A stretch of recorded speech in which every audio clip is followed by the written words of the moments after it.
had an amazing opportunity and experience to visit Mozambique. Both Mozambique and Kenya have such beautiful attractions in terms of tourism. We share very common attractions in terms of the beautiful oceans, white sands, seafood, and again, Kenya and Mozambique have great people, common markets. It's a great place for investment too. Some of Mozambique's exports and investments include aluminium, coal, seafood, cashew nuts, cotton, citrus, among others. A lot of Kenyan companies are investing in Mozambique, and so is Mozambique and Kenya trade relations increasing.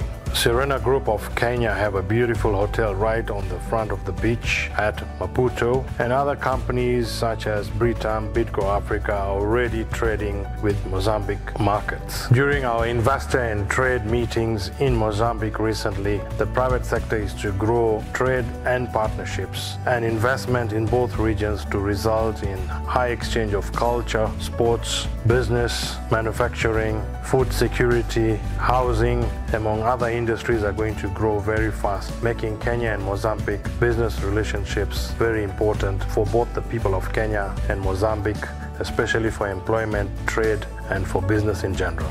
The free movement of people has been greatly supported by His Excellency President Uhuru Kenyatta's announcement that there will be no visa fees for Mozambique citizens into Kenya. This will increase tourism, exports, imports, and also sharing of culture between the two countries.